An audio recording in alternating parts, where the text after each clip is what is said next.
What's up, everybody? Welcome back to another episode of the Geek Boutique Podcast. My name is JS. We are the Geeks. Guys. You and I are both JS. Hold on. This will not stand. We got a couple we should all be JS then. Why not? I mean, let's make that a thing. Jesus wept. No thanks. What's up, everybody? As you can hear, we've got the regulars here. My, what do you call it? Hombre, compadre, amigo, JS. Oh, there we go. Geoff. Aka's back. Gotta have the Aka in there. What's going on, buddy? Yeah. I mean, hey, I'm so looking forward to whatever tonight's topic is that I've already totally forgotten. I can't wait to discuss something that I super don't remember. Really? Because you came up. I probably suggested it. You don't have any kind of theories as to what it might be about? Yeah, you don't have any theories at all. What it might be about. So what the That's why we pay him the big bucks, guys. That's why he is, in fact, not the third player. He may be the third player on the podcast, but he's the number one player in your heart. Rob the bad guy. What's going on today? How you doing? How's that coffee treating you? I heard I'm doing when you going to the cafe there. I heard there was some shenanigans afoot. What's going on there? Guys, stay away from the coffee time in Curtis because apparently holy cow. This could be like a 3-minute story. Do you want me to tell this story? What else are we doing, man? Okay, so it all started about 2 weeks ago. I'm dropping my kids off at school, 8 a.m. And at our high school, it's a 2-lane road, 1 lane each way. And on the side of the road, just before you get to the school, is about 400 meters of a lane way where you can pull over, park, kids can hop out, and then you go, right? You can probably park 50, 60 cars there. Well, occasionally, people will pull up, will ignore that, pull right up in front of the school, essentially block that lane and let their kids out, right? So me driving by one day, decide someone's doing that, this guy in a pickup truck. I honk, toot toot, and keep driving. I do things like that. Sorry, how did the honk go? It went toot toot. Did it really though? Yeah, well, it's a Honda Civic, so it was like a beaker. So anyway, on my way to work, about less than a kilometer away is a coffee shop, coffee time. I go there every morning. So I go there, I park, I walk into the coffee shop, and I'm waiting in line for my coffee. And then all of a sudden in my peripheral vision, I see this guy like walk in real quick. And he walks right up behind me, like literally like right to the back of my head. And he is just Supermaning me, lasering his eyes in the back of my head. And I'm like, what? Like, what's up, man? And he goes, did you just honk at me? I'm like, what? Yeah, maybe. You just honk? Who do you think you are honking at me? And I'm like, did you follow me here to call me out for honking at you? No, I came here for a coffee. Look, man, you don't rule the road. And I'm like, dude, get out of here. And then he starts into the like, let's go right now, man. Let's go. In the parking lot, you and me, let's go. And I'm like, I'm not gonna do that. Bike racks 330 outside, buddy. And I'm like, so this is like a same age as me, like 40-year-old man. Drives a big pickup truck. I'll leave it at that. Anyway, I grab my coffee and I'm like, what the hell's going on here? He's just laying into me and everyone's looking at it going. So I grab my coffee. I walk outside to my car. Like, that was weird. He comes out 30 seconds later with his coffee and he's just staring at me again. And I'm like, from my car, right? Like, what's up? And then lays into me again. So he's standing beside his truck. So I like, oh, is that your truck there? And I write down his license plate or type it into my phone. And so, you have a nice day, sir. You have a nice day. And he's just screaming at me and drives away. Really bizarre. So that was still 2 weeks ago. Today, driving to school again. And I've got my one son with me.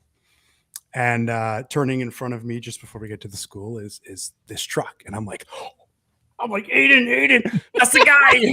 That's the guy. So get to school. The exact same scene plays out. I pull out. My kid hops out. He's there parked in front of the school letting his kid out. And I drive by and I'm like, I can't help myself. I'm like, the window goes down. I'm like, meep. And I wave. Hey. Hey, friend. And does not the exact same thing happen again? He chases me down to the coffee shop. This time, yeah, this one was on me. Do this you time- fucking think so? I'm like, I have to do this. This one's on me. You don't say. I literally like, hey, honking. So he like right out from the side of the road, hops on my ass. You've broken like, JS. Well done. riding me. Well done. We've lost JS. He's gone. He's done. He can't breathe. The guy's like hanging out the window, throwing gang signs at me, like, you fucking honking at me.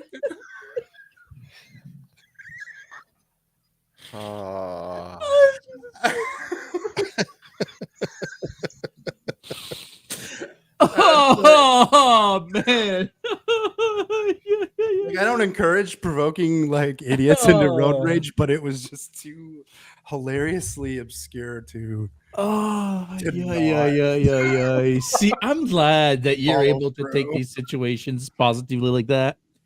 Because I'm that guy that when he says, "Let's go outside right now," I'll be okay, and I'll get myself in trouble. Like, either I'll end up in prison or I'll end up with my ass on the ground. You know what I mean? So I do know what you Yeah. mean, and you know what? Like, think of how mad that guy got because I waved at him. because Like, you what beat kinda- at him, you honked at him so on the like road I have the power as he's here, breaking right? the Like, law, right? Anyway, that's what's going on with me. Yeah. That's how my day was. Oh boy. So Stay tuned. Jeff, There might be more to this story, okay? Because yeah. We'll Stay tuned for part Stay- 3. Rob gets stabbed. Yeah. Well, hey, listen. At least it'll be a good story when your tire gets punctured. Yeah. Curtis, folks. That one's on me. You don't fucking say. I have no idea what's going on right now. So Stiffy Little, you had to be here right from the Oh. jump. Rob has had a couple of interesting encounters at the local coffee shop in Curtis, Ontario. Oh yeah. The first incident, definitely on anger management, dude. The second incident, definitely on Rob, Rob. that guy. So we'll keep you informed on where round 3 is going to go. This isn't exactly Mike Tyson versus Jake Paul, but it's entertaining nonetheless. Next one will be like, "Hi guys, I'm on Yeah, the 401." that's right. I'm He's on my way chasing to me. you. Be the fucking white Bronco all over again. It's okay, OJ. Oh yeah. Beep beep. Says Michael Icon. Yeah, dude. Tiffany, Andre, Marcy, Andrew, everybody checking in today so far. It's an onion there too. Bob, guys, how are you doing? I promise you, the podcast is not about Rob getting his ass kicked at a local coffee shop. I promise you, there is an actual podcast to do today. Andre's like a lot more entertaining. Yeah, we'll just shit talk for the next hour. That'd be any different from what we normally do. Yeah, I feel like that's what we do every week anyway. So Pretty much where we're at, anyways. yeah. Guys, I'm just if giving you JS want a more of moment this to- nonsense, and if you know Yeah. you want to help support these 3 old guys, click that like and subscribe. You know, it really helps us out. If you're listening to us on one of your favorite podcast platform, click whatever the button is, the follow, the subscribe. Well, maybe not subscribe. Usually that means you're paying for something that, you know, we're not those guys. I mean, we could be, I suppose, but we're not those guys. But yeah, click the like and subscribe button. We really appreciate it. Costs you absolutely nothing. And it gives these guys, a chance to grow their little YouTube channel here. Oh, by the way, talking about YouTube channel, Mr. Aka, you guys have been putting out some. I know we talk about it every week, but man, Legend of Vox Machina. The show keeps blowing me away, man. What a show. What a show. And thankfully it's been renewed for a 4th season. Don't get me wrong, but it still feels like it's flying kind of a little bit under the radar. Like whenever I talk about the show to anybody outside of this, they have no idea what I'm referring to. I didn't know it existed. Mm-hmm. Unless you're into Critical Role, I feel like you wouldn't know this show even existed. Which is hilarious because neither Megan or I, who do the after show for the Vox Machina, are into Critical Role. I've never watched a single. I've had a couple like shorts come across my YouTube, but I don't watch their stuff. I can't even imagine. So this is how shitty of a fan I am. I can't imagine sitting there on YouTube for 3 hours watching guys play Dungeons and Dragons. To me, that would be the epitome of boringness. I know they're all very cool personalities and they have great voice work and everything else, but it just doesn't appeal to me. This show, though, I absolutely fucking love. So, just want to add in there. This is about a year ago. I know my wife and son actually went to a theater and watched them for 3 or 4 like a live hours. show. Yeah. Okay. No, not a live show. It was like in a Cineplex. Redo a whole campaign, and they were there for like 4 hours watching. Oh wow! All yeah. right. Oh, yeah. I mean, I don't know. I mean, I'll admit, I know who they are. I know what they do, but I can't say that I've actually sat there and watched a full episode. No, of anything that they put out. No, but this show, yeah, amazing. Yeah, it's so funny. Very adult. And if we haven't said this in the past, guys, it's a very adult show. There's a lot of swearing, including like F-bomb, like even swearing that gets bleeped in other shows, lots of F-bombs, that type of thing. There's even some brief nudity here and there. Like it's an R-rated show. Sexual references and not just innuendos. No, agreed. I mean, but like even this week's episode, there were 2 distinct references to anal beads and then a song about anal beads. Like that's where some of the humor goes in this. So and by some of the humor, I mean mostly Scanlan. Skeleton. I found out actually. So we've gone ahead and kept watching because we couldn't just sit and watch one a week. It's too good, and they're only like 20. They're 23 minutes or whatever they are.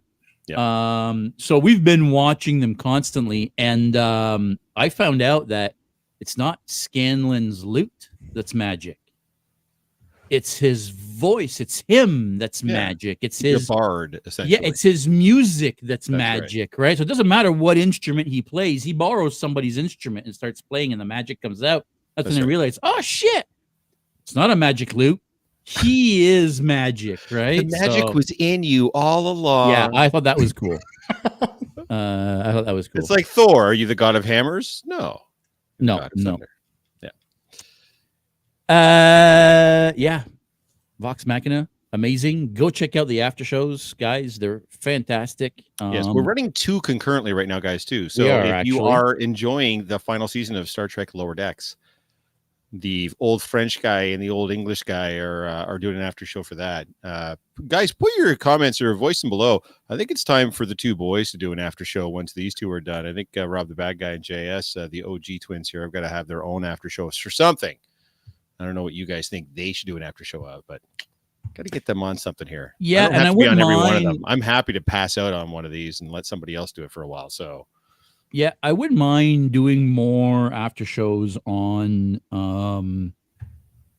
stuff that we haven't seen, like stuff that's already been put out, right? Rather than doing that week to week thing, like you guys are doing with Vox Machina season 1, where it gives us a chance to actually watch it and digest it and record episodes and get those episodes edited and then put out. Like But yeah, whatever you guys think, old shows, new shows, if you want to see us do after shows, let us know.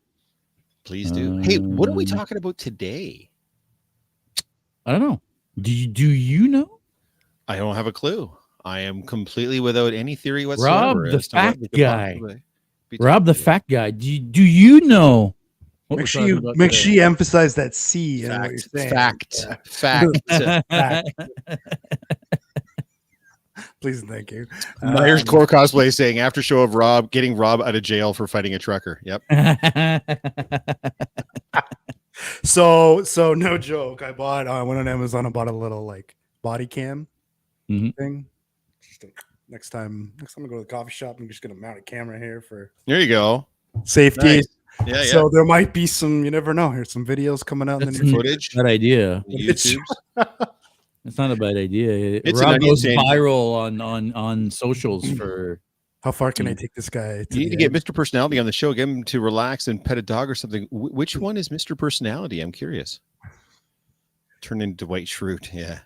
The guy driving the blue Dodge pickup truck. Oh, I guess so. Oh, pet a dog or something. There you go. Why did you change the font? I did. Oh, I did. Just listen. I've discovered there's a whole new section of styles and things that we can do in here now. And you thought live on the podcast was going to be the time to start fucking around with shit? Is that? No, I didn't. what I'm I did getting? that. Like, Before, I did you that just did. earlier. No, I did that earlier. All right. This has been like this since the beginning. Twice, Bud. twice, You're, twice. Super wasn't. But let's you're go with just that. noticing it now. I guarantee You're right. you're just noticing it now. What the fuck are we talking about today? Did you know? I don't know. I didn't prep anything. Did I you know know? you didn't prep anything? You were like, fuck this. I'm not doing research. Fuck you guys. I'm like, just do what I do. Just shit talk JS the whole time. It's fine. Guys, we're going back to the Did You Know? If you don't remember, we've done this A few times. Twice? At least twice. Yeah. twice or 2 or 3 times already where we least. go back and we look at fan theories, our own theories, some fan theories that have been confirmed, some that are kind of, Some that are fun. very out there that listen, I've got a couple that I'm going to tell you about that I'm like, these are weird. You don't say. So many. You always do. Yeah, there's so many different things. So we're going to talk about fan theories, the fan theories that we've heard of, the fan theories that we've read about online. We're going to discuss them. We want to hear Because your why fan not? theories too. And it's not just, by the way, it's not Yeah. just like a conspiracy or like based on this. Like we talked last week when we were talking about Brave New World. We're like, there's a fan theory out there that Sam's going to get the formula because he's going to get all twisted up and Mhm, almost killed by the Hulk. Well, that's just pie in the sky theory craft. That's almost theory crafting. Like that's not taking shit we've already seen and trying to put elements like that. It's like, hey, this is how we could get from point A to point B. We could do that too, but we're interested to hear your guys' theories or conspiracies about things that you've seen in the past or things you're going to see in the future. That might be a theory that we can either debunk and shit on, like all of JS's, or but make your case. That's the key thing too. Like, don't just be like, hey, Spider-Man shoots silk web out his butt. Like, you can't just be like, there has to be like an actual, like, we have to be able to point to something like, oh yeah, in episode 23 he clearly shot Spiderweb out of his butt. You know what I'm saying? That's all I'm saying. Make your case. JS, why don't you start, since you're the only one that did any research on this? The most interesting one, or actually I should say the most fitting one, because I don't know if you guys saw some of the, well, actually, I'm still waiting for the pictures to come back from Toronto Game Expo.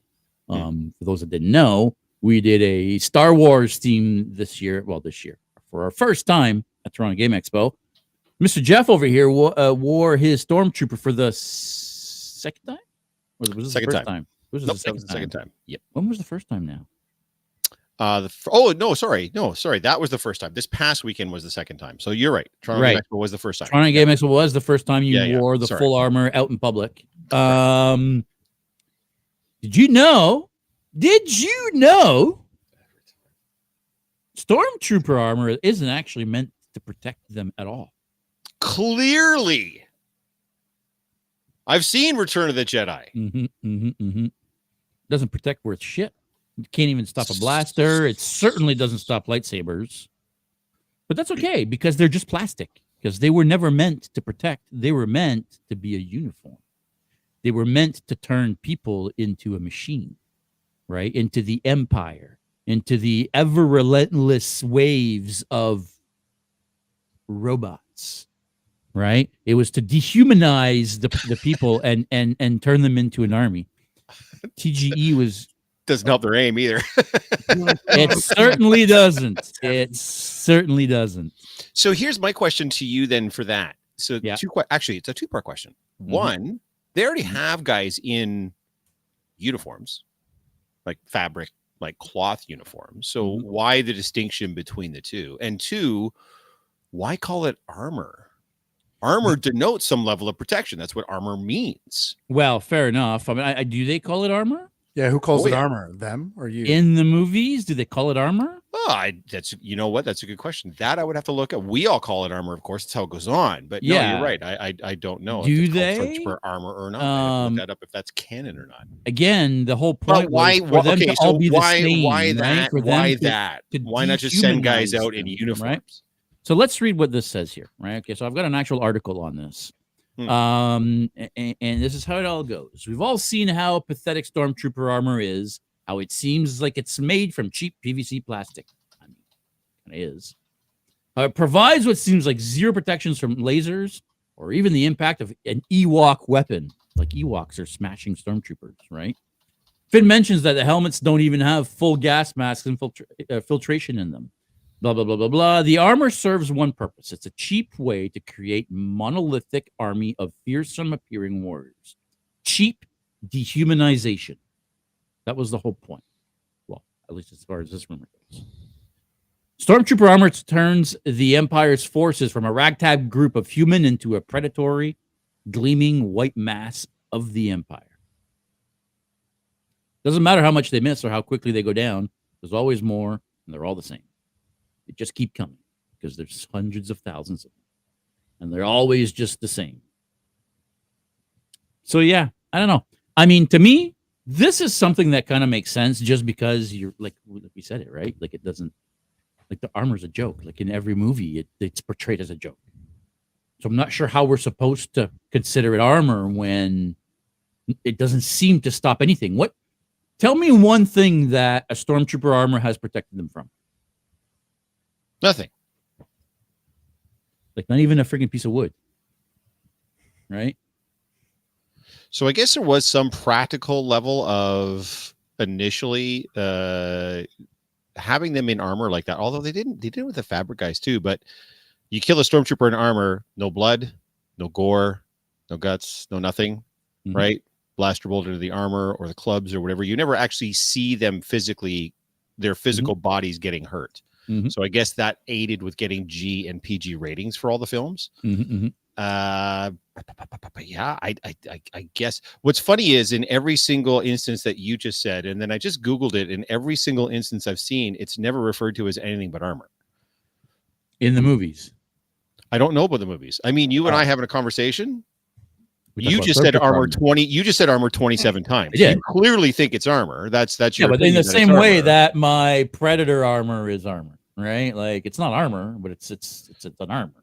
No, but I think if you looked up the Predator suit online right now, it wouldn't say armor. But just go ahead and look up. Just Google Stormtrooper. Every single instance is going to reference it as armor. So I agree. Yeah, I agree. It goes on like armor. It's pieces. It's blah blah blah. It's a helmet. It's the whole 9 yards. Shin guards and everything else. I do like your theory. Do you give us a mass white, faceless? Time out. What did you just say? A big white mass. I think I was having a fugue state. I want to. I think the only way. Yes, sure. Yeah. I'll you know what? I'll go along with that. Makes sense. My guess is probably a little of both. My guess would be if you were to look at it from a canon perspective and not just a filmmaking perspective, I'm assuming that initially it was meant to offer some level of protection. And so they outfitted thousands and thousands and thousands of people in it. And when they realized it didn't offer any at all, they didn't like, oh, well, then fuck it. Let's throw it all away. They were like, no, just keep them in the armor. It's intimidating as shit. It looks cool as hell. And it gives us a blank, faceless mass wave of thousands and thousands of terrible people to go and do terrible things. So, yeah, I think you would have been great right up until Return. I think you could still make a logical argument that Stormtrooper armor was at least somewhat effective against slug throwers, pistols, rocks, slings, shit like that. And then Return comes along, you're like, oh fuck, wait, never mind, no. A bunch of Ewoks with rocks and sticks can actually take out an entire squadron of stormtroopers with zero issue. Yeah. So that's what's really funny. This is a little bit off topic, but they were just talking to Denis Villeneuve, the guy that directed the Dune movies and Arrival and Blade Runner 2049. They asked him about doing a Star Wars film. He was like, it's all been downhill since Empire. There's no way. He said he was 15 years old when he saw Return of the Jedi, and when he saw the Ewoks fuck up an entire battalion of stormtroopers, he was like, fuck this franchise. This is the stupidest thing. 15 years old, they were writing letters to George Lucas, him and his pals, after seeing Return of the Jedi. They were so mad about how that was treated. So, yeah. He was so mad he actually became a director and filmmaker. That's right. That's right. Like fuck this. I'm going to make this better. I'll show you how to make a movie. This is a bit of a deep cut. Tiffany saying it protected that one trooper said when they hit against the doorway in the one movie that's in the original Star Wars film. Yes. I mean, the blast door doesn't come doesn't come all the way up, and he bonks his head, and it's in the final cut of the film. So they didn't even fix it in the special edition. It's still there. So yeah. Fantastic. Yeah, there are a lot of things that they did in the special edition that I thought was weird, like the whole Han shooting first thing. No, don't eat. Come on, that's like. Anyway. Oof. Anyway, not bad, JS. You know what? For the first one out of the gate, not bad at all. That's better than most of the dog shit you're going to come up with for later on in the episode. There you go. Sure. There you go. Our buddy Steve Collaborated Cosplay here is saying, except Moff Gideon's Beskar versions of the Trooper armor, that works. Yeah, I mean, they make a whole deal out of that in Mando season 3. Was it season 3? 2, I think, isn't it? Season 2? Or was it 3? Oh, no, maybe you're right. Maybe it was 3. The last season. Yeah, 3 would be the last. Whatever the latest season was, they made a big deal about the fact that Moff Gideon and his, I forget what they called them, they were using Beskar armor. Even their helmets were more Mando style, right? Like they were Mando troopers. So yeah, that was dope. Not gonna lie. I also like the fact that he had the Maul horns on his helmet, and they never addressed that. For those that have seen Clone Wars and have seen Rebels, you know that there's a whole Mando Darth Maul connection thing there. There was a whole clan of I forget if there's the Death Watch that became the Maulorians, or anyway. I'm ranting now. But that's okay. That's what we're here for, right? I don't know. I'm sorry. I fell asleep. Can you start at the beginning again? Do you have any theories there, old man? Or did you just call this topic and then let me do all the work? So I'm going to give a shout out to Crazy Mike Cosplay because he's the one that kind of prompted me for this. And by the way, I might have brought this up like when we first did this or even the second time we did this because this is one of the most widely known popular. And this is for all my olds out there too, by the way. You have to be like 40 plus to even know what the hell I'm talking about. But and let me go with the format that JS seems to love so much. Did you know that Deckard was a replicant? Now, if you don't know what I'm talking about, for all my olds out there, there's this great movie that Ridley Scott did back in the late 70s, early 80s called Blade Runner. And a Blade Runner was a cop who dispatched replicants. Replicants were robots that were made to look very, very human. In fact, they look so human, they had to come up with this test called a Voight-Kampff test that would take like an hour or two to see if someone was a human or a replicant. And if a replicant went bad and went rogue, they would dispatch a Blade Runner to take out the replicant. And Harrison Ford played Rick Deckard, who was the best Blade Runner there ever was. And these really cool replicants, Daryl Hannah, led by Roy Batty, who was played by Rutger Hauer brilliantly, by the way, did some bad shit and became the worst replicants. And so they basically brought Harrison Ford out of retirement. In fact, I think that's what his chief says. He's like, I need the old Blade Runner back again. And he spends the rest of the movie hunting down these rogue replicants until he has a final confrontation with Roy Batty. And it's, by the way, some of those are brilliant. And it launched, Blade Runner itself launched an entire genre and subgenre of filmmaking. There are movies today that still copy the look and feel of Blade Runner. If you played Cyberpunk, that's like all that whole genre is based on Blade Runner. That look and that feel, that noir. The Cyberpunk thing, I feel like came from Blade Runner. 100% came from Blade Runner. But in the film, it is left rather ambiguous.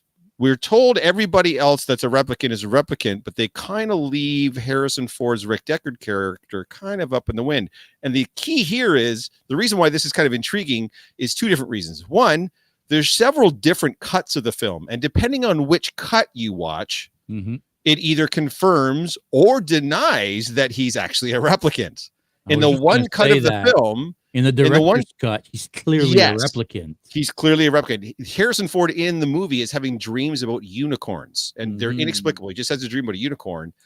Edward James Olmos plays Gaff, who's one of the other Blade Runners that's working with Harrison Ford, but he does origami, and he keeps leaving these little origami things. And at one point, outside of Harrison Ford's apartment, he leaves a little origami unicorn, indicating he knows what Deckard's dreaming because Deckard's a replicant.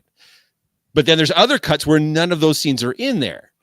And then what makes it worse is if you ask Ridley Scott, the guy that directed the film, he'll tell you Deckard was a replicant. If you ask Harrison Ford, the dude who played Deckard, he'll tell you that Deckard was human. And then you get to Blade Runner 2049, which insinuates he's human.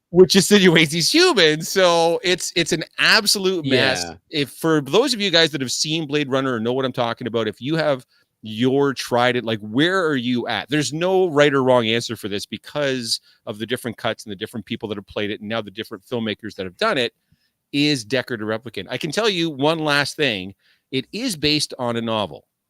It is based on a novel called Do Androids Dream of Electric Sheep by a guy named Philip K. Dick, who's also the guy that wrote the novel that they based Total Recall on and a few other movies. And in the novel, he is human. Now, the movie takes the very, very basic premise from the novel and nothing else. The movie is very, very different from the novel, but in the novel, he is in fact human. So in my opinion, I mean, I do kind of like him as a replicant. I think it's a kind of a neat twist, but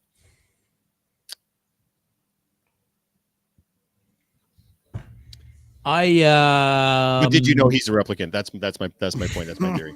Yeah, I mean, so yes, I did know, and I have heard about this, and I owned the director's cut on cassette. Actually, I saw the director's cut before I saw the regular version. I didn't like the director's cut. It's definitely it adds a bunch of things back in where you're like, yeah, I saw that one first, and that turned me off from that movie for a long time. And it wasn't until I saw the regular version that I was like, this makes a lot more sense. Like, this is a way better movie.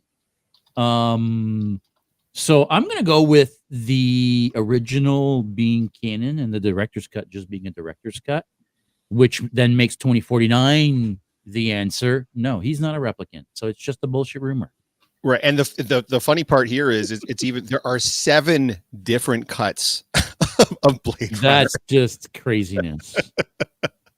Work print, US cut, international cut, director's cut, and final cut. So yeah, there's definitely, and it's not all just like additional scenes in and out. Some of it's like they cleaned up some of this or some of that, but it's 7. I'm just scanning the Wikipedia here on the subject, and Denis Villeneuve, Ridley Scott, Harrison Ford, and the screenwriter Hampton Francher, they can't even agree on this answer. That's what I'm saying.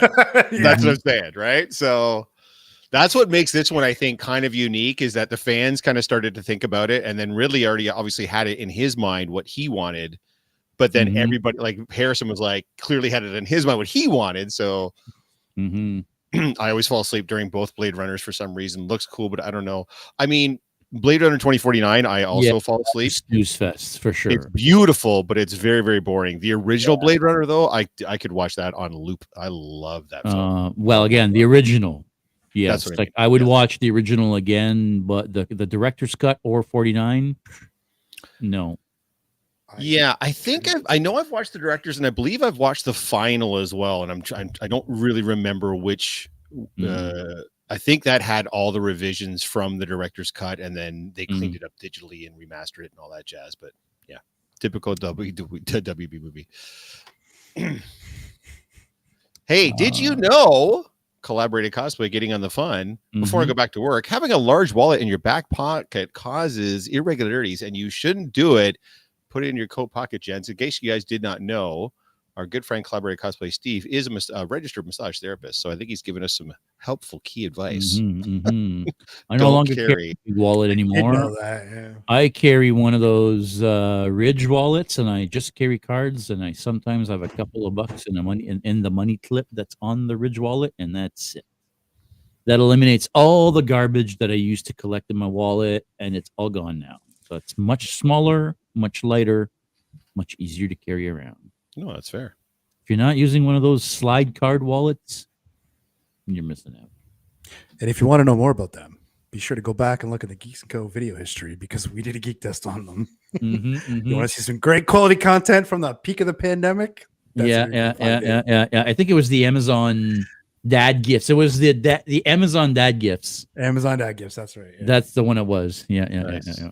I've got all my cards on my phone now, so I rarely carry my wallet too. And if I do, I carry it in like my crossbody or whatever. And if I need like my license or whatever with me, it's different. But for the most part, if I'm leaving the house to go to the grocery store, I don't even take a wallet anymore. I just bring my phone that's got all my cards on it. So I do that too. That makes sense. JS, Rob, did you actually come up with No, any? I actual have theories? zero theories. That's okay. That's And you haven't even been Googling it while we're doing this? Like you just We will keep. No, we can keep him afloat. That's not a problem. He can just You're shit on gonna our have to theories. That float me works. here. Like, Yeah. I got no theories, man. Other than JS has got 27. I don't know why he's hassling you about this. He's got a bunch. I've got one more, but I mean, you go ahead, JS. This next one here is not really a theory. This one is actually news. This is right on the IMDb website. Tawny Newson. You know who Tawny Newson is? I mean, I do. She is the voice of Beckett Mariner on Correct. Decks. Correct. Our favorite Lower Decker Mariner is actually working on a live action comedy, like a sitcom for Star Wars. For Star Trek. Hey, nice. So they're working on a sitcom Star Trek. And she's been apparently very vocal about wanting to bring her co-stars onto the show. Oh, I'm sure she is. So, you know, when we were talking in our last after show about how we would love if these guys would, you know, maybe maybe that's why they're ending it, right? Maybe because I had heard about something brewing. This is, I guess, what this was all about, right? So she's working on a live action comedy. Can you imagine these guys all coming back? Actually, would be fantastic. Seeing the rest of them in live action would be awesome. Yes. It'd be awesome. I have a feeling Jack Quaid's going to be harder and harder to book as he seems to be in fucking everything anymore. But yes. Yeah, he's very hot right now, for sure.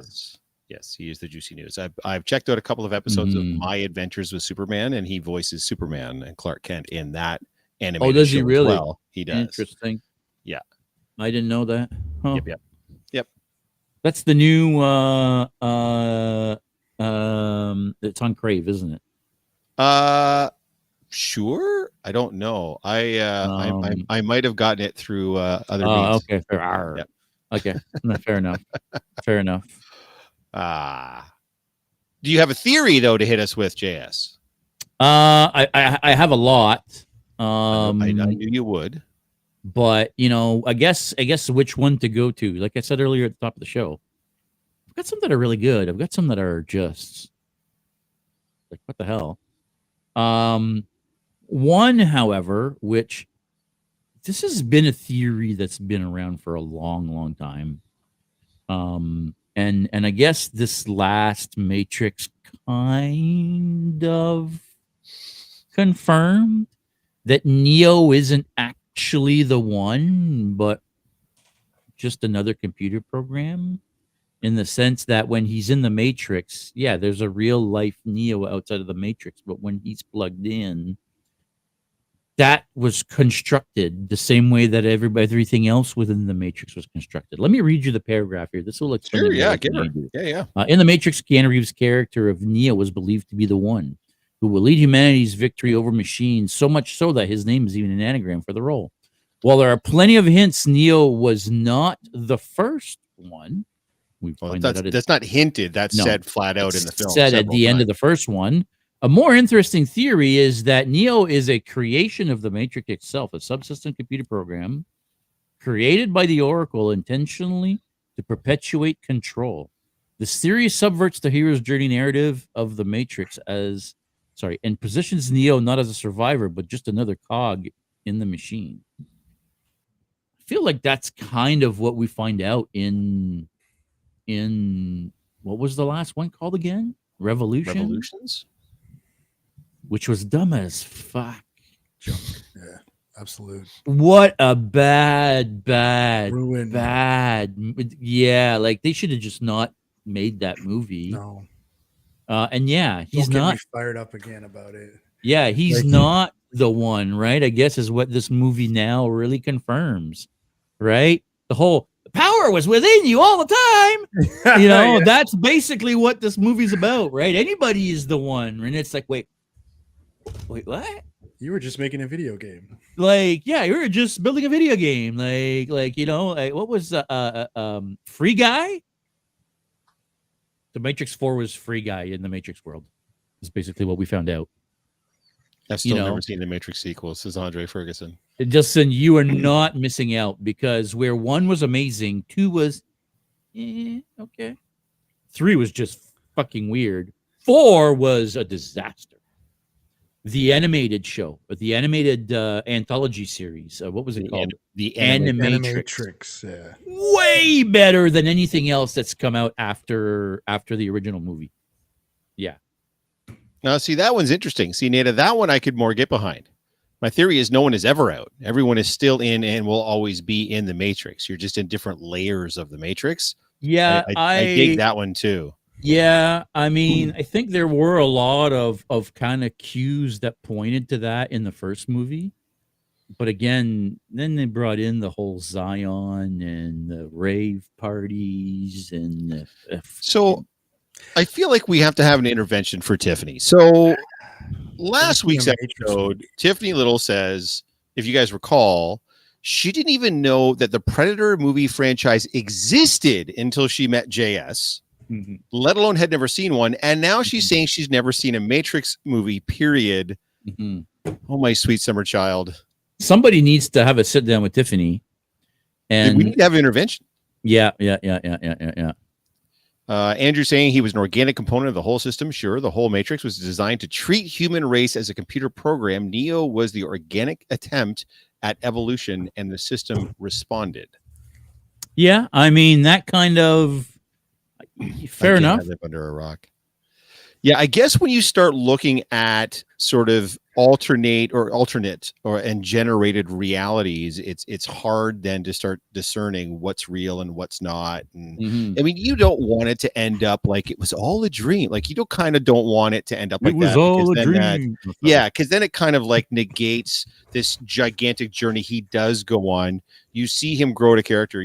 Especially at the end of the second film, he's given a choice between two things: save the world or save the girl. And he chooses to save the girl, even though she dies in the next film anyway. So that made that choice completely useless. But regardless, it kind of negates all of that if it's all just he's just a cog of the machine and nothing's actually real. Yeah, I agree. It takes away from him as the hero archetype, which they had already kind of put on its head the way they portrayed him through the film anyway. That he's literally like two different things. Talk about your cyberpunk type thing. Like this is like Neomancer. Like this is very much like he's a software developer in real life, and in the Matrix he's Superman. Like it's giving you that escapism that you get to be this grandiose thing when you escape into this alternate reality type of thing. So no, he's a battery in real life. In the Matrix, he's a computer programmer turned Superman. Right. True. You know, I agree with what you're saying, Jeff. I will say this. This theory makes Neo out to be basically just an everyday person. He's just a dude. So just another brick in the wall, right? He's just a dude. So what does that mean for that dude to rise up to what he rose up to and became to fight the machines and was able to defeat an agent for the first time? Right? I don't know. I mean, I don't hate this theory. I guess for me, at the end of the day, he could do. So there's a very poignant moment when he first meets the Oracle. And the Oracle can tell him if he's the one or not. And the Oracle says, you're not the one. But then she says something very, very key when you listen to her. She says, you're waiting for something, another life or something like that. Well, he doesn't become the one till he actually dies in the Matrix. Correct. He gets shot a bunch of times. He physically dies and his body outside on the ship dies. And then the power of love saved him. Cue Huey Lewis in the news. It's the power of love. Right? Knew it. He comes back to life, and now he is the one. He's not just able to defeat agents. He's able to he's able to control what's physically happening within the Matrix itself, something that even the agents couldn't do. So it feels very much messianic. It feels very much an allegory for sure. It feels very much like he died for our sins, and now he's back to kick a bunch of ass. It's like Jesus Christ ass kicker. Not that so whole much. movie is an allegory for that. 100% it is. 100%. Yeah, 100%. Fair enough. Yeah. Yeah. So like I said, if none of that's real, then it takes all that away, and so that part of it kind of rips me out of it a little bit. I don't love that Mhm. aspect of it, but I could see why and how that would be interpreted that way. Yes, absolutely, 100%. But if all in all he's just another brick in the wall, I'm just like, oh, well, then what was the point? Mhm. So the machines win. That's it. So that's all we're saying. Well, not Like, we're all really, just programs, because like just the machines just fucking win. Fuck that shit. I don't want that. I mean, You're harshing my vibe, man. I guess they kind of do, because, and that's why I think I hated the fourth one so much, because the fourth one starts by showing you that machines won. Okay, so let's ignore the fourth one for now, because Right. we all agree the fourth one's dog shit, right? So let's pretend the fourth But one. again, that's what it shows you. The machine Right. the machines won, right? Right. And they've brainwashed Neo, and he thinks it was all just a fucking dream, a psychotic episode, and so on, right? And that's what they did. They made him just another brick in the wall, and it undid the Matrix for me. Yeah, it definitely undid the ending. Rob's like, fuck this, man. I am so out of here. I don't know what the hell happened there. None of us want that. That's the point. We want misery. No, Nada. I know we're getting old and curmudgeons, but I get enough misery every day, man. I go to movies for that level of escape. I want to be taken away on an adventure and enjoy that there needs. So who's the protagonist of the Matrix then? Nobody? Oh, it's him. No, it's not. He's just another cog. He's just another wheel. He's just another guy. But And the machines exactly. win. Exactly. He's just it's another awful. guy, but he's still killing me. the one that beats the machines. He's still the one that's able to make a change. I mean, at the, like, you know what I mean? Yeah, He and Andrew's got a brings good about point. change, right? Yeah. I if you watch the Animatrix films, humans got what they deserve. Yeah, if you watch the second Renaissance part 1 and 2, yeah, we sucked. But I mean, people suck. We know that. Again, same thing. I'm not going to this to realize that in real life people suck. I'm going here for escapism and joy. And you're taking that joy, you're taking a giant fat dump on it. So I mean, I don't know. Hey man, you interpret what you want to interpret out of it. I don't hate the theory. I honestly don't. But now it's just left me with like, well, then what was the point? The fourth movie certainly left me with a what was the Well, I point, mean, that's Bill. okay. The fourth movie's dog shit. I agree. And now apparently they are working on a Keanu Reeves-less Matrix film. So I don't know what that's going to look like, but apparently I don't know if it's going to be a reboot. I don't know if it's going to be. I already feel like replacing Trinity.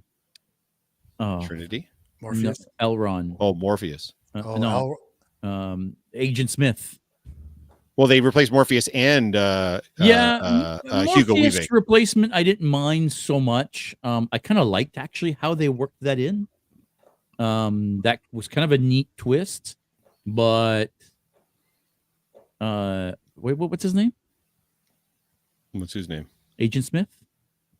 Yeah. Elron? Oh, Hugo Weaving. Hugo Weaving. Thank you. Yes. Hugo Weaving not being in this movie and not being Smith, I feel like was just a purposeful misdirection that didn't work. Well, it's also, I get the sense it's Hugo Weaving. I think once he has his, because he was in the original Captain America film, he was Red Skull. And after doing that, he's like, I'm never fucking doing that again. And that's why when you see Red Skull in Endgame, it's not Hugo Weaving, it's Ross Marquand. And every instance of Red Skull you see after that initial Captain America film is not Hugo Weaving because he refused. Now they're about to come out with some new Lord of the Rings movies, Lord of the Rings Gollum and such, and they asked Hugo Weaving if he would come back as Elrond. He's like, no fucking chance am I doing that. What's his issue? Really?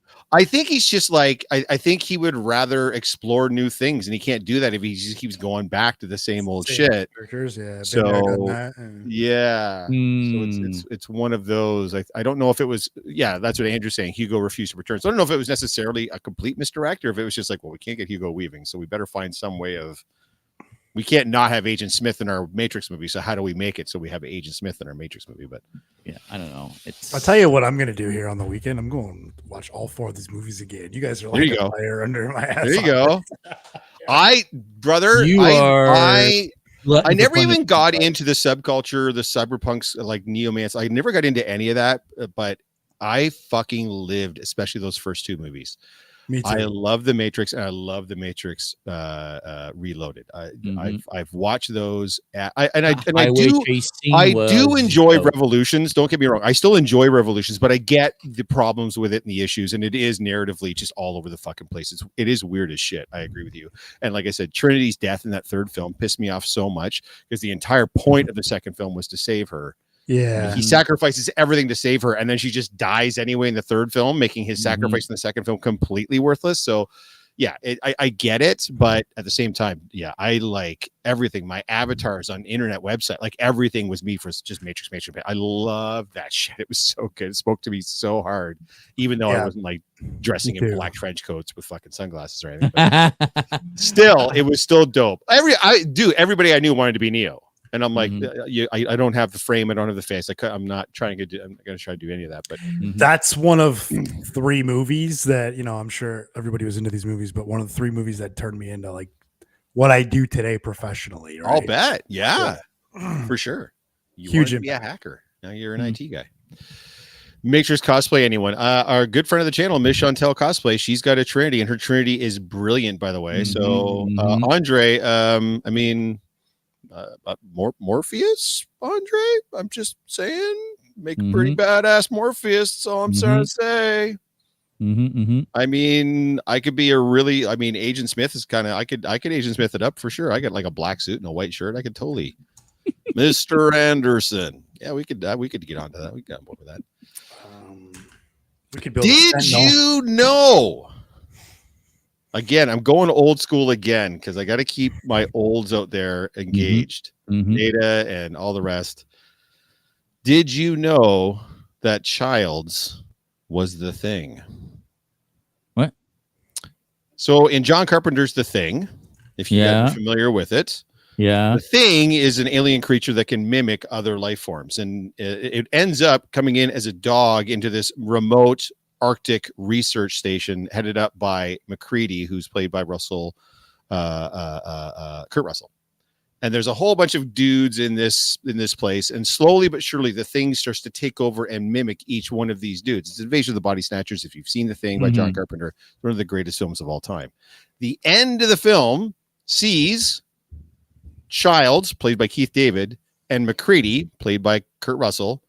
The whole place is burning in ash. No one knows where or who the Thing is. There's just these 2 dudes left, and they're passing a bottle back and forth, and the movie goes to black. And it's never revealed if either one of them was the Thing. The assumption is at least one of them was, but it's not revealed as to who. Now, they released a prequel film back in the early 2000s that seemed to address it. Even though it was a prequel, they said that the shapeshifter could only mimic certain things, and it mentioned metallic objects, fillings and earrings and everything else. And Childs has fillings in earrings. So they're like, well, it can't be Childs. He can't be the Thing. But there's a key moment in that final scene that makes me think that Childs is the Thing and McCready, played by Kurt Russell, is not. But now the Thing, if you watch that scene specifically, when McCready's got the bottle, they're outside. There's a fire, but they're outside. You can see his breath. They're at the Arctic. He goes to hand the bottle to Childs. You can't see Childs' breath. There's none of that plume coming out of his mouth when he takes the bottle, takes a drink, and is talking to McCready. To me, that tells me that he's the Thing. Rob, can you see if you can pull that up on YouTube here? Because now, really? How did I not know about this? Is this you're saying this is an old theory? This is an old theory. So people have been asking John Carpenter forever at the end who was the Thing. Were either one of them the Thing? Were they both the Thing? It doesn't make sense for them both to be a Thing. One of them's got to be the Thing and one of them's not. Which one of them is it? The theory is that it's Childs. I guess Carpenter himself has said a few times, you can't see his breath in the cold. Interesting.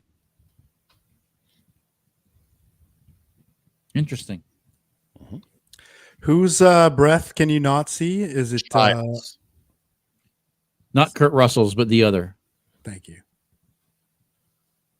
I'm like, which guy?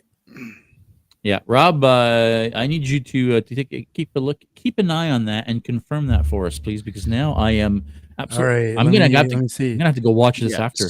So I'm again, so so the intrigued. problem ends up being because of the I guess you would say the reboot, but the prequel. The prequel, Mhm. like I said, asserts that the thing can't mimic. This wasn't introduced in the original film. It was introduced in the prequel that came out, that it can't mimic metallic objects. And it's Right. clearly shown that Childs has, I think it's maybe an earring or what have you. Right. Excuse me. So it But couldn't be him because of what based the on the prequel the that came out prequel. 30 years later. But in the Right. original film, Okay. it looks like he is in fact the thing. Rob, you've got this Because- queued up here, it looks like. I think I do. So I believe this is. Okay, make sure you Let me- turn Is this the the sound scene? off. So I don't have the sound on. Yeah, that's fine. Oops. We clearly saw. So you can breath definitely there. see breath there. Yeah. Let's see. You don't see it right now. You can't right now, but in that first bit, you could see breath. So I'm assuming this is the scene that he's talking about. See, you he can see breath Yeah, again. they're making a point here of showing, that he's clearly breathing. No, he is breathing, but for whatever No, reason, sorry, I don't his mean breath breathing. is You not can see showing. his breath. Yes. So maybe it's just not to the extent. Like I'm on here trying to move it back, like I'm in control of the fucking video. Like it's like an absolute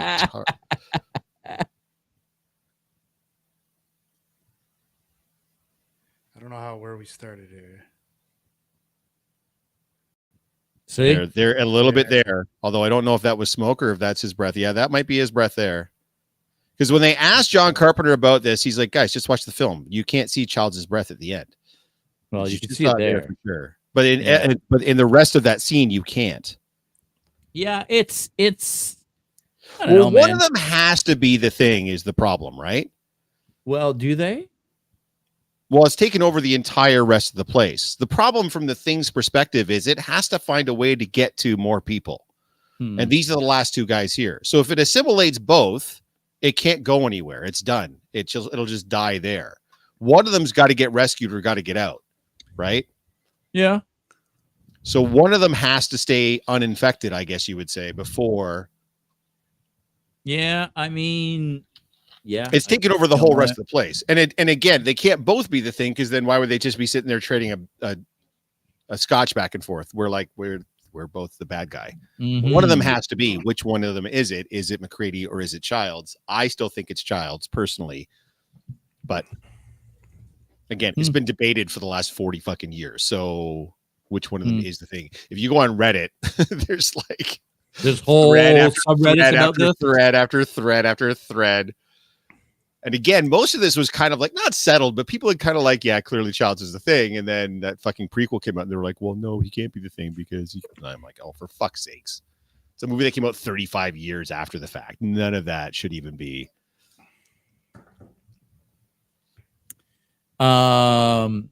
Richard's, I'm assuming, is talking about doing a cosplay of the white twins in the albino twins in Matrix. the Matrix. I feel like for that to work, you actually have to have two people that like look a lot like each other, right? But That's a neat trick. Yeah, we need. Yeah, so we get Andre as Morpheus. We could just do agents. That'd be easy for us to do, right? Yeah. Get Miss Chantal to do Trinity. Oh my God, We just need a Neo. Is that Teresa? Teresa, Hey. what is going on? How you doing? I like how her profile picture is at the booth. Yeah. Woo! What's up, Teresa? How you doing? Yeah, I mean, we could look into it. I mean, It's me, yeah. she says.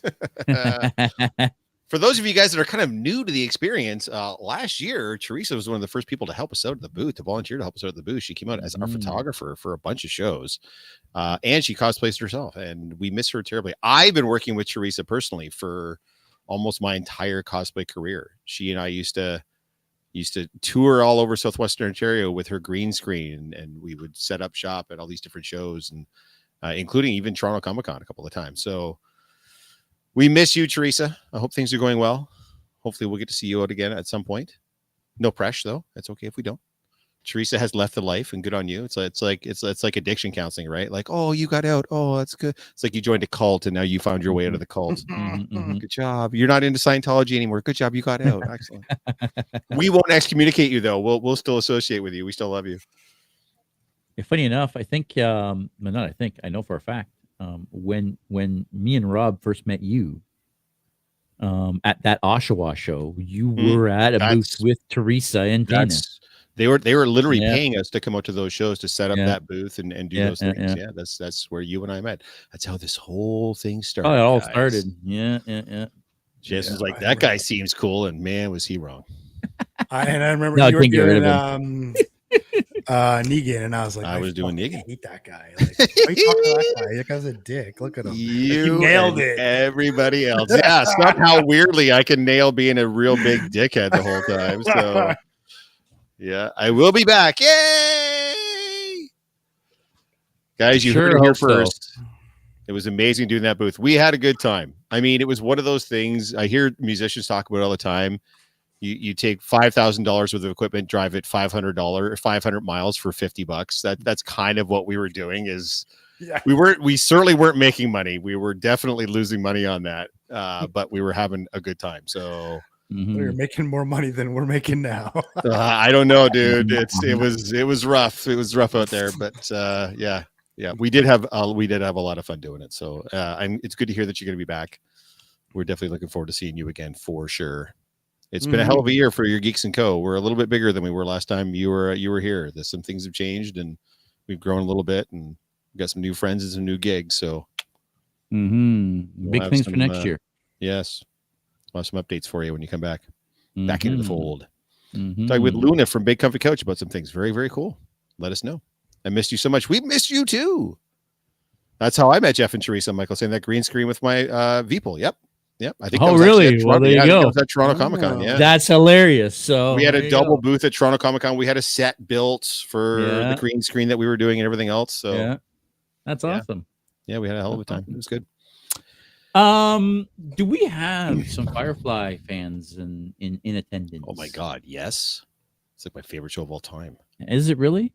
Yeah. My first cosplay was Jane Cobb. Episodes? I think that's all it was, right? Yeah, and a movie. 14 episodes in a movie, and it was and a comic book series, and the comic book miniseries, and there's I've got the board game upstairs. There's a very board game, complex tabletop board game that goes with it too. It takes hours to play. There's a million pieces to it, but interesting. Yeah, my first cosplay was Jane Cobb. Yeah, was it really? I ever did. Yep, first cosplay I ever did was Jane Cobb. Well, there you go. Well, did you know? At the end of the show, Zoe is pregnant with Wash's baby. Oh, that makes sense. It does, because they clearly allude to it. In the episode Heart of Gold, they discuss the dangers of bringing a child into the world. Zoe is very clearly still in favor of the idea, which some fans view as foreshadowing. Wash explains that their life is dangerous and bring a tiny helpless person into, which was foreshadowing for him getting basically like stabbed through the freaking heart. But I digress. Zoe dismisses this as an excuse to say, I ain't so afraid of losing something that I ain't going to try to have it. I remember that quote. You and I would make one beautiful baby.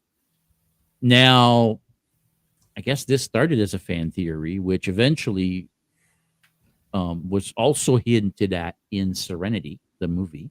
Right. And the comics actually confirmed it. Comics confirmed that she was pregnant and she had Wash's daughter in the comics. Cool. Now, whether the comics followed the Serenity continuity or the Firefly continuity, I don't know. So I don't know if he's all fired up, eh? Oh wow! And then we're all gone. Wow! What? And you disappeared first, and then all of us disappeared. What the heck just happened there? Yeah, that was yeah. Something's going on with the melons tonight. Yeah, the melons are out of control. Yeah, I don't know what's going on. Flopping around all over the place. I can tell you at least one thing specifically is, had the show been had the show gotten to us, it was always the intention that Wash was going to be killed off. Mm-hmm. The intention was going to be he was going to be killed off in the show, and Summer Glau's River Tam character was always going to take over the pilot role. So that was always the intention. They just moved it up to the film once the show was canceled, and they offered him the film instead. Mm-hmm. So it would make sense to have Wash's daughter eventually come into the fray and such. By the way, one of my favorite jokes of all time that Nathan Fillion told at a Comic-Con: how do Reavers clean their spears? They wash them. They put them through the wash. They put them through the wash. Jesus Christ. Oh, if you've seen Serenity, yeah. Now, were you one of the ones? So I have to admit, when I'm one of those. So I'm a massive Firefly fan, but I didn't watch it when it in its original run on television. Neither did I. In fact, I didn't even know it existed. I watched Serenity first. Right. I saw the film and I was like, this is really cool. Like, but why does it seem like there's all this backstory? Like, I wonder if there's any more to this. And I like Googled it. I'm like, holy fuck, there's a whole TV show. So I went back and watched the show, and now I've watched the show through I don't know how many goddamn times. A lot. What do you mean there's no season 2? That's right. What do you mean they didn't even finish season 1? What do you mean they aired season 1 out of order? Yeah. So it's one of my all-time favorite shows. Yeah, it's so brilliantly done. The dialogue is fantastic. It's episodic too, by the way. Right, it's very Star Trekky in that sense, right? So it's, even though there are some threads, or there'll be something that's introduced in one episode that kind of comes to pay off in another episode, it is still like the Scooby-Doo mystery of the week. Each individual week, they have a new problem to solve. Love that show, man. Oh my god.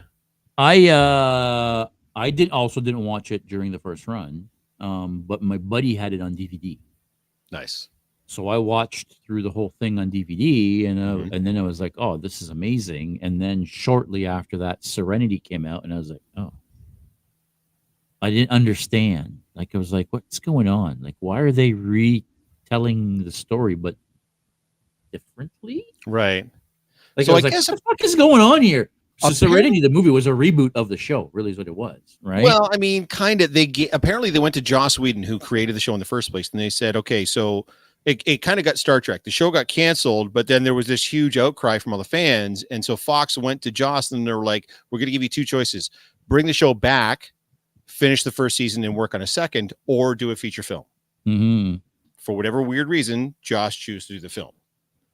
So the film is a continuation of those storylines. Like, you can tell in some aspects, Inara has left the ship at the end of the show. She's off the ship at the beginning of the movie. Book, yeah, but they don't know what's her face even exists.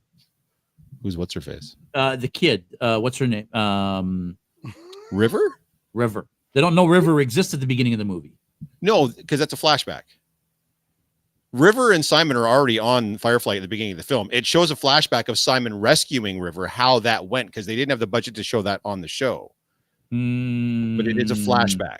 She's already on the ship with Simon. I don't know. It felt because the first scene is them going on the mule to go and rob the payroll, and the captain tells Simon, like, I'm taking your sister on this with us because she can see things or whatever. And Simon's like, no, you're not. And he's like, don't tell me what to do. So they have a whole argument. You know, I'm gonna have to rewatch it all because give it a rewatch. It felt like a complete reboot and a completely different like timeline almost. No. From the original show. No, it all didn't the same thing. Feel like a continuity. It felt like a reboot, and it introduced some new things. The movie that really weren't part of the show, and now I forget what all those things are. I think you might be high. No, well, I mean, I might be. It was able to build some stuff out that they didn't have the budget to do on the show because now they had a movie budget to do it with. But there's nothing like perhaps. Like, they do introduce Reavers on the show, and then they explain to you how Reavers came to be in the movie, right? That type of thing. So, like, but yeah, it's guys, if you've not watched the show and or seen the movie, I cannot recommend it highly enough. It's a space western. The dialogue is fantastic. The acting is superb, and a lot of people, actors are all top notch. The casting was brilliant, and a lot of people cut, like Gina Torres, Alan Tudyk, Nathan Fillion, Adam Baldwin, Marina Baccarin. you've seen almost every one of these actors move on to other things post Firefly. Like they all ended up getting careers out of this. Now, some guys like Shepherd Book, like Ron Glass and such had careers before Firefly. Don't get me wrong, but for a lot of people, that show put them on the map. And then in the movie, they get one of the first roles for, and I'm going to butcher his name, and I apologize. Chiwetel Ejiofor.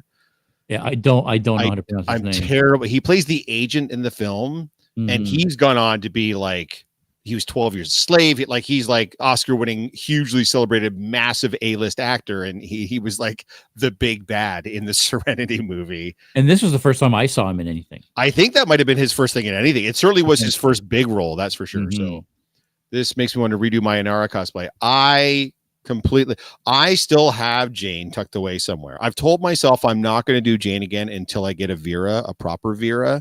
And if you don't know what Vera is, you can look it up. But if someone were to say, I'm going to put together a Firefly group, I would 100% bust out Jane again. It's all just sitting in a drawer waiting to go. So, yeah. Good to know. Good to know. It's fun. It's fun. Did you know? No, please tell me. Inara in Firefly was actually terminally ill. So hot. What? Oh, yes. Terminally ill and dying. I did not know that. Taking her sweet ass time about it. Oh, what was that? Back to school? What was that I just heard? Or was that on my other screen here? Maybe it's an ad on my other screen. That was. Are you sure you're not having a stroke? You smell burnt toast. What's going on right now? I'm legitimately worried about you. What's happening? I smell pancakes. I smell pancakes. I smell maple syrup. Well, you hungry? This says here in the first episode, Inara is also seen possessing a. Hang on a second. I've skipped ahead here. One thing I didn't. Did you know Inara's a Buddhist in this? I could see that based on. It says as a Buddhist, Inara has many interesting conversations with other characters about mortality and the nature of life. I mean, she does have that thing going for her. One particular line fans point out as evidence for this theory. The episode out of gas. When the ship is damaged to the point of disabling the life support, everyone but Mal must escape the ship. Simon Tam says to Inara about Serenity, I just don't want to die on the ship. Inara replies, I don't want to die at all. In the first episode, Inara is also seen possessing a syringe with a mysterious black liquid in it. Through this, though the scene suggests it may be a suicide kit in case the Reavers attack, many fans believe it's further evidence Inara it's a mysterious fatal illness. Though not confirmed in the sequel movie, this subplot for Inara was confirmed by the actress herself, apparently. And in the audio commentary, the Firefly DVD collection. Again, my buddy had the DVDs, and I didn't go through the commentary, so I couldn't tell you that. The novel Life Signs, a tie-in to the show's universe, explores this plot as well. So again, a theory, not so much theory. Sure. I guess. I don't really know what it would have changed. I guess maybe just a tragic love story for her and Mal, but I mean, I don't know. Like, I don't want to get we've already talked about Wash, which we probably should not have done. I mean, this show is so old and the movie's so old. I think we can give away spoilers, but like, yeah. Two characters from the two regulars from the show are already dead, and they were going to kill off a third. Like, who the fuck's going to be left in this show? Like, and Inara was so hot. Like, that really upsets me on many different levels that she would have been fighting a terminal illness. I mean, Simon was there. Maybe he could have found a cure for her or whatever. Another actress who's, I think, the first time I saw was in this show, Marina Baccarin. 100%. Pretty sure the first thing I saw her in was Firefly. After that, she was in V. She was in. She was in Homeland, dude. She was in Homeland.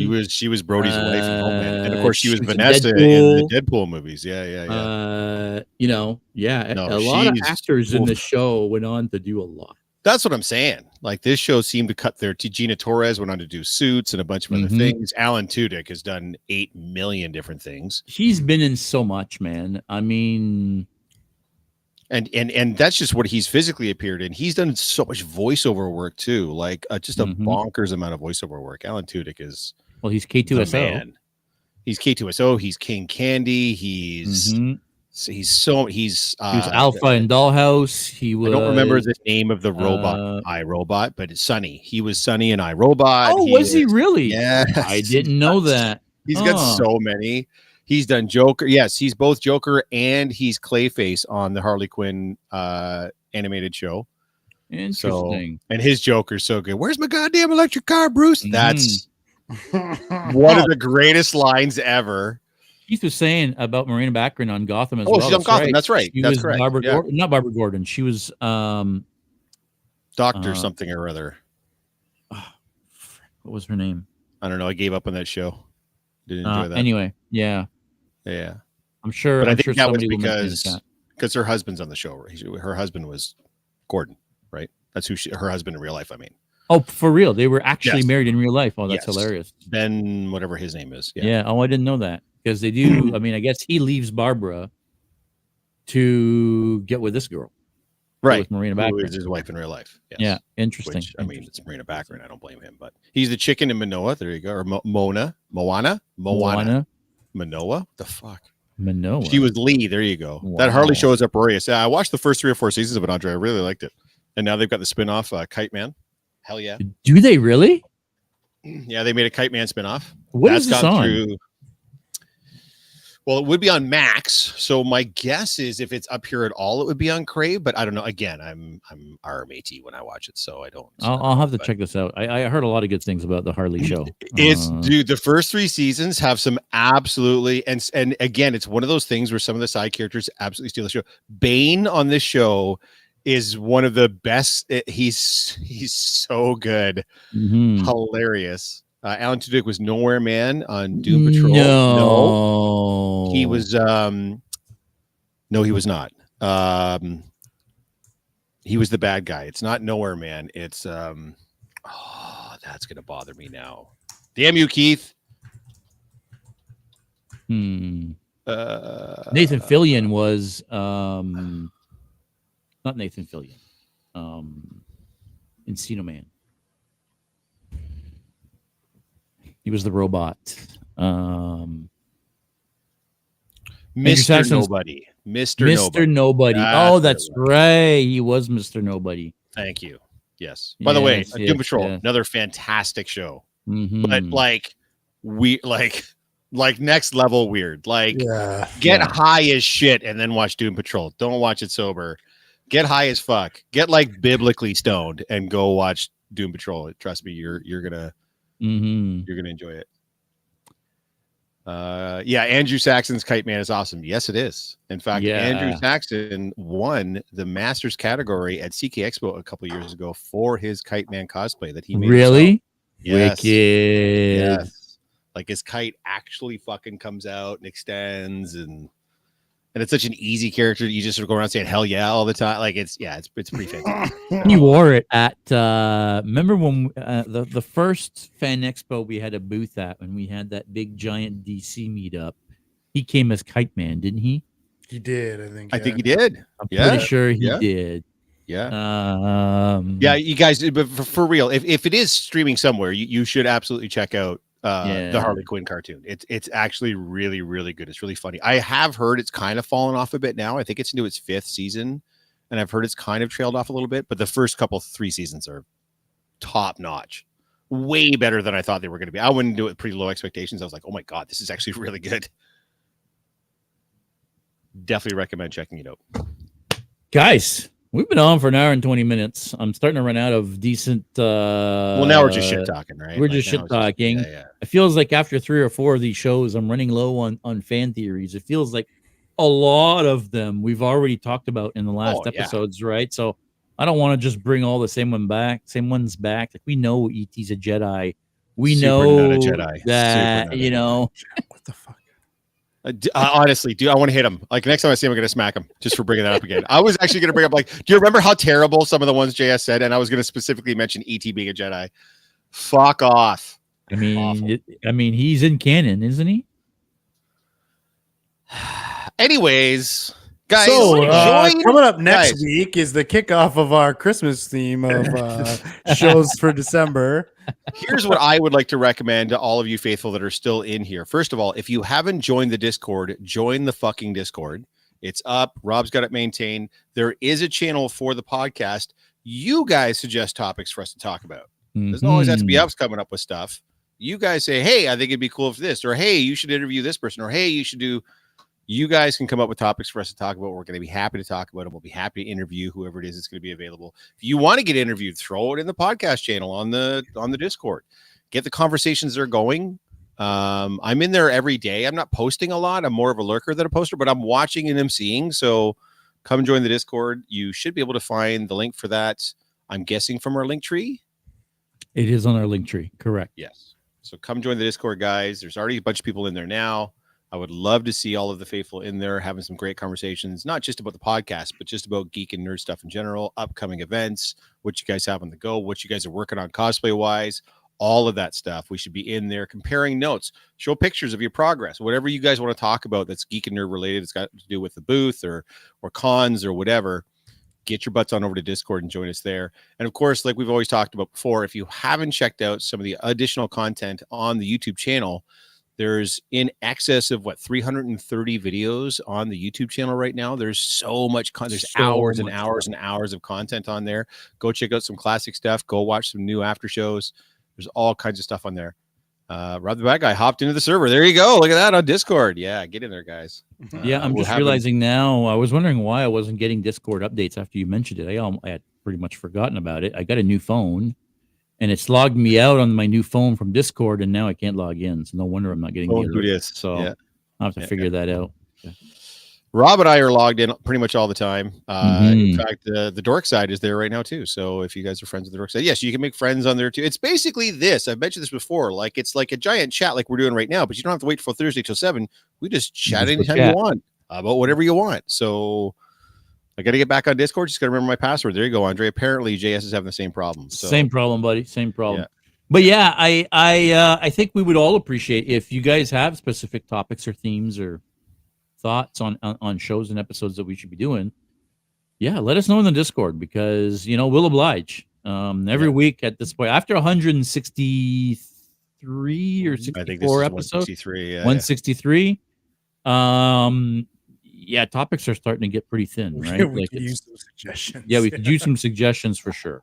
We're already just this close to just the three of us just shit talking for an hour. Like no real topic, just on the fly. Like, what were you doing this week? And just shit talking for we're this close to that, guys. These are the following people that I don't like. Stay tuned. That's for right. Rob of the Bad Guys top 10 Rob list. The Bad Guys top 10 shit list. Stand on Instagram. That's right. Yeah. We don't want to. Number 1, Messiah Complex Cosplay. Number 2. Yeah, suggest topics. Or, honestly, if you guys just want to have us just rap on here for an hour and just talk about whatever's going on, we could do that too. There doesn't always have to be like a keynote topic. A lot of the podcasts I listen to is just guys shit talking on the podcast. Like, there's not really a theme to whatever it is they're talking about. Nate is saying, I do enjoy a good shit talk. And like I said, if you want to come on the podcast too, some of you here in the channel have been longtime viewers. You've never been on. If you want to be on the podcast, throw it in the Discord or message to the Geeks and Co directly. We're happy to have you on. We can interview anybody. I can interview a chair. We can interview anybody. Come on to the podcast. We can do this shit. Groot in London just going to Discord. Hey, look at your name's back to JS for some weird reason. For some weird reason. Has it been in that font all the whole See, thank you. No. Yes, it has. And apparently I'm an idiot for not noticing. I'm kidding. Well, your name did change back when I know. Because I think I'm actually on. I think I'm on your account. That's why. I don't think I ever logged out and logged into my account. So that's all right. That's all right. I'm cool with that. By the way, before we go, how is the holiday geeky market? For the holiday geeky gift. The geeky holiday market or a geeky holiday gift market? Yes. Tiffany was there with the DC booth. The Harry Potter group was there. So I wore my Stormtrooper for the second time. And there was a fairly large contingent of the 501st and Rebel Legion there. Like they had like a booth this time as opposed to Toronto Game Expo. I don't regret getting the Stormtrooper, but I am already tired of getting shit talked by the 501st as they come over and either I'm getting, well, that's not approvable. And I'm like, cool. Then why have I had 4 different people today try to recruit me telling me that it is. Like it's this weird sort of like, you're not with us, so we either want you to be with us or we want to like shit talk you for not being with us. Like we want to try to kind of bring you down. And some of this is coming from people that are near and dear to my heart, like people that I've known for a long time. Now that I have something that's more closer to what they would consider, like Obi-Wan and Cobb Vanth were like, you know, one would be Rebel Legion and one's like just a weird one-off Mandalorian character. But now that it's actual like Stormtrooper armor, I've just gotten an unsolicited feedback. I've gotten more unsolicited feedback about my Stormtrooper. Like I'm at a point now where like, I really, it's not that I wish I hadn't bought it. I'm glad I did, but I almost want to go out fewer and fewer times not having the booth. Mike wanted to go out in his snow trooper. He wanted us to troop together. I'm like, yeah, cool. We'll totally do that. And I don't know how often I'm going to do that again. I think moving forward, I just want to do it at the booth with you guys. And if someone comes over to and they want to shit talk or whatever from the 501st, I can just. So they're shit talking like that. It's not approvable. You're saying? Well, that's the problem. Or like it's weirdly someone will become like, oh, like you did this wrong, or that clip is not right, or what? Like, so they start like literally like really fine detail nitpicking it, and then at the same time, is all about either those guys or other guys within the 501st to be like, so when are you submitting it for approval? I'm like, well, I'm not. That was never the intention. Like, I just bought it for me. Like, but now like I didn't expect to just have it on and go to things and then suddenly just to be this inundation of like, even at one point, Mike and I just kind of like strolled up in both of our armors to the 501st booth that was there. And there were two stormtroopers there already. And immediately as soon as their heads came together and they started talking back and forth, as soon as we came into eyeline, and I know they were talking about us. No, they could have been saying like, oh, those suits are really cool. Why aren't they with us? But it could also have been like, well, fuck those guys. Like, it's just a bizarre thing that I'm already not loving at all. At all. It's not what I expected to happen. So I want you to freeze when you're going to say whatever it is that you're going to say. I think we're about to lose Roberto the bad guy. I want you to yell at them in a cafe parking lot, sir. That's what I want you to do. There you go. Honk at him. Yeah. And he's gone. And he's back. And he's back. What's going on, guys? With this thing? I didn't mean to go on a rant about it. It's just, it's really, really bumming me out that with people that I know and love that I've known for years are coming up and giving me grief for whatever weird reason. So I don't know, man. I'm not loving it. I'm hoping I get over that hump, but I think moving forward, there's going to be a lot less trooping on my own and a lot more just wearing it at the booth. I'll fix it. When I'm at we get an idea. I'm untouchable at the booth, right? So yeah, we'll make sure they very well know it's not approved. Oh, don't you worry. Once we get all them stickers on there, them decals on there. Shoo them away from our booth. Shoo. Got to get that QR code on the one spot so I can just. Like I get what you're saying. At the same time, bud, you know as well as I do. Who cares, right? At the end of the day, exactly. Like, we don't do it for anybody's approval but our own. No. So I've been very clear on how I feel about the 501st, right? Like, I even chose my TK number. It's TK501FU, right? That's what I'm choosing for my TK number. I don't even call mine a TK because I don't care to call it. It's a Stormtrooper. I'm not like, thanks, guys. No, I appreciate all the I here's the thing. I know it looks good, and it should based on what I paid for it. And I'm appreciative of everybody that's helped me get to where I need to go with it. And I know it looks like literally like when Mike and I went over to Toboggan for a couple of beers in our trooper outfits, like the people at the bar lost their fucking minds. Like, so many people wanted pictures with us. The bar wanted pictures with us. The patrons wanted, it was all great. And even just randos from the 501st, like whatever, like even at Toronto Game Expo, a couple of the Stormtrooper guys were kind of like making little comments or side-eyeing me, whatever. Like, really? Whatever, that's fine. Yeah, I'm like, whatever, that's fine. Like, oh, but like when it's people that I know that I've known for years that are coming out of the guy with I'm the like, suit and helmet that didn't match in color. I mean, regardless, like they've all got their own. I'm not here to compete though. Like, I don't care. I just want to come and have a good time. Like, who cares? Like, aren't we all just here to be silly geese and dress up and play pretend? Like, isn't that the point? But anyways, exactly. Sorry. Didn't mean to go on a rant at the end of the podcast, guys. Thank you for tuning in. Appreciate that. I found BB Mercs to be a similar attitude. Yeah, Bob, it's all like that. And it sucks. And I don't know why. And the funny part too is when you say you're not submitting, they look at you like, well, how could you possibly not want to be in this group? And I'm like, have you guys taken a good long look at yourselves? Even the people in your group don't want to be in your group anymore. It's I am not alone in not enjoying my interactions with the 501st in a lot of cases. So and it's funny, but yeah, I'm hearing that more and more, which is too bad because it's rough out there. I feel like the intent of this was to have fun, right? Yes. And represent and do some charity work and yes. go out there and have a good time. But you're right, I because the 501st is so much based on nitpicking your outfit and making sure that it's all exact.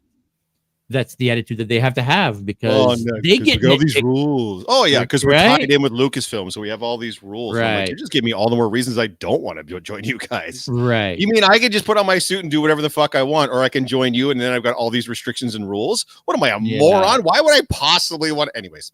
Yeah. That's a rant for another time, guys. Well, we're in hour 30 here. We're not going to go to that now. Sorry. Well, I hope Jeff, that it didn't spoil your experience at London Comic Con's Geeky Market no, it was still a good time for sure. Gift market. Yes, did enjoy.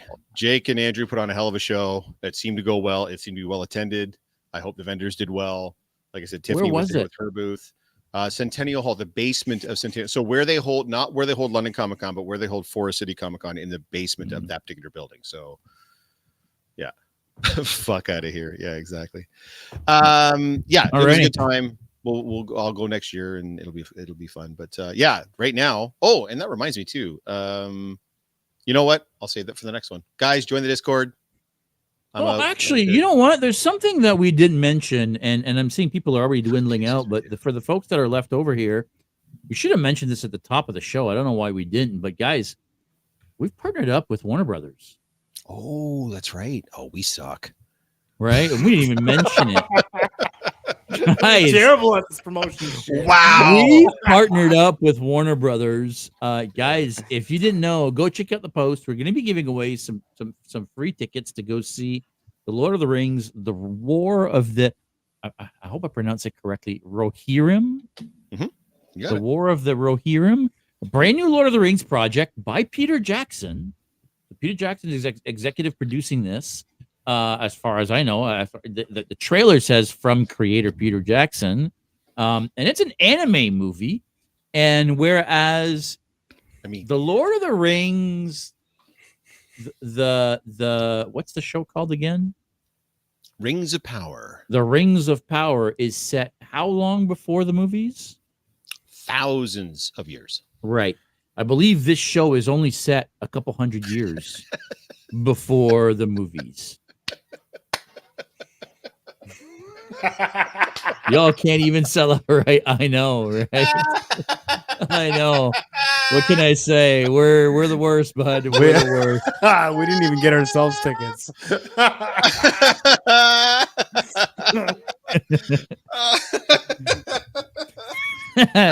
Guys, this is why he wins all the prizes. Yes, exactly. That's exactly why he wins all the prizes. Oh, Andre, fuck, I love you, man. That's awesome. Yeah. So guys, keep an eye on the Instagram. We're going to be doing more promo for it. If you want to enter the contest, the rules are all in the main post. Make sure you follow the Geeks that Go Online. Make sure you like the post. Tag a friend. You can win a pair of passes. That's the key. We're going to be giving out 3 pairs of passes, not to like a screening or a premiere, or these are going to be passes that you're going to be able to use whenever you want at your own local theaters. Right. So this is not one of those things where you're stuck to go to this one screening. From my understanding, they are actually going to be passes that you guys will be able to use. Contest closes December 10th. I believe the movie's out on, man, I don't even know. We do sell out really poorly, do we? Yeah, we'll do better at this next time. We'll do better this next time, I promise. This all went down this week, guys. We're still trying to figure all this stuff out. This is our first big partnership, guys. So bear with us. We'll get it. Midlife Cosplay is saying, wait, what? Warner Brothers? That's right. More precisely, Warner Brothers Canada. To be fair, but yes, we are partnering up with Warner Brothers Canada. So, you might see more in the future when it comes to partnering up with them, but for sure, go make sure you go tag a friend. Make sure you're following the Geeks Go on Instagram and win yourself some tickets to go see the brand new Lord of the Rings movie.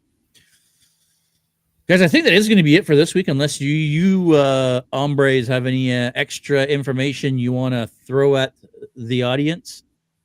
No big nose from everybody. So, guys. I got nothing.